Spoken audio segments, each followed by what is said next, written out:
ഈത്തപ്പഴം നമ്മൾ കഴുകി കുരു കളഞ്ഞ് കഷ്ണങ്ങളാക്കി വെച്ചുള്ളതാണ്.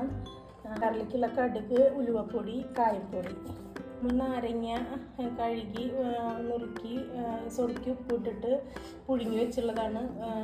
കുറച്ച് ദിവസമായിട്ട് ഉപ്പിലിട്ട് വെച്ചു. ഉരുളി ചൂടായി നമ്മൾ നല്ലെണ്ണ ഒഴിക്കുന്നു. എണ്ണ ചൂടായി നമ്മൾ കുറച്ച് കായം ഇടുന്നുണ്ട് കേട്ടോ.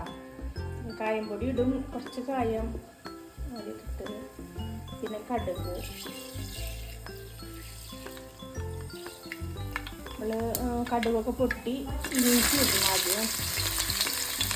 ഇഞ്ചി ഇട്ട്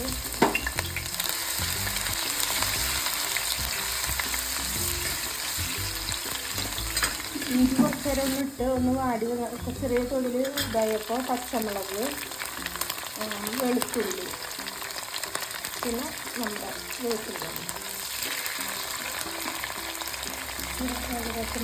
ഒരുപാട് മൂക്കണ്ടാക്കാം. ഒരുപാട് മൂക്ക നമുക്ക് നമുക്ക് മുളകും പൊടി, മഞ്ഞൾപ്പൊടി ഇടാം. മുളകും പൊടി ഞാനിതിൽ അച്ചാർ പൊടി ഉപയോഗിക്കില്ല. ഒരു അച്ചാർ ഉണ്ടാക്കുമ്പോഴും അച്ചാർ പൊടി ഉപയോഗിക്കില്ല കേട്ടോ.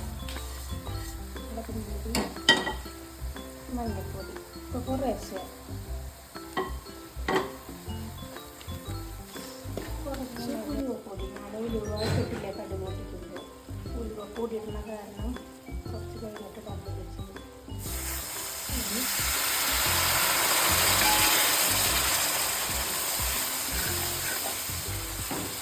ഒഴിച്ച് ഒന്ന് വറ്റി.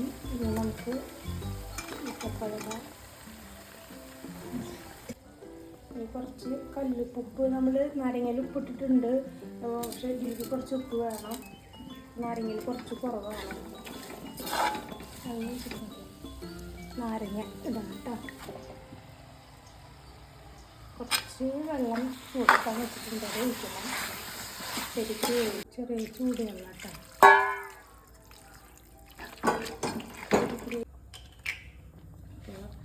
ഫൈനൽ സ്റ്റേജാണ്. കുറച്ച് കായംപൊടി വെതറിയിട്ട് നമുക്കിത് ഓഫ് ചെയ്യാം.